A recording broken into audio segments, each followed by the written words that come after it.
സങ്കീർത്തനം 108. ശത്രുവിനെതിരെ സഹായം. ദാവീദിൻ്റെ സങ്കീർത്തനം.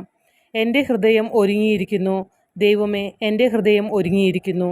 ഞാൻ അങ്ങയെ പാടിപ്പുകഴ്ത്തും. എൻ്റെ ആത്മാവെ ഉണരുക. വീണയും കിന്നരവും ഉണരട്ടെ. ഉഷസ്സിനെ ഞാൻ വിളിച്ചുണർത്തും. കർത്താവെ, ജനതകളുടെ ഇടയിൽ ഞാൻ അങ്ങേക്ക് നന്ദി പറയും.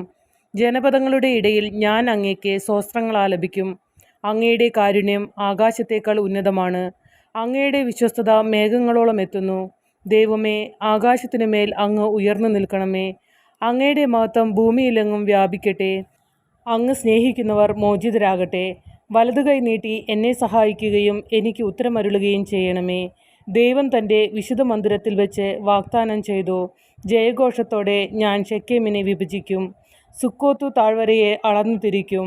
ഗിലെയാദ് എനിക്കുള്ളതാണ്, മനാസയും എൻ്റേതാണ്. എഫ്രായിം എൻ്റെ പടത്തൊപ്പിയും യൂദ എൻ്റെ ചെങ്കോലുമാണ്. മൊവാബ് എൻ്റെ ഷാളനപാത്രം. ഏദോമിൽ ഞാൻ എൻ്റെ പാദുകം വയ്ക്കുന്നു. ഫിലിസ്ത്യ ദേശത്ത് ഞാൻ ജയഭേരി മുഴക്കും. സുരക്ഷിത നഗരത്തിലേക്ക് ആരെന്നെ നയിക്കും? ഏദോമിലേക്ക് ആരെന്നെ കൊണ്ടുപോകും?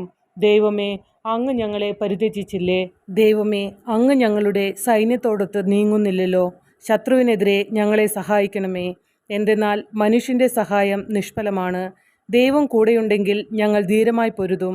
അവിടുന്നാണ് ഞങ്ങളുടെ ശത്രുക്കളെ ചവിട്ടി മെതിക്കാൻ പോകുന്നത്.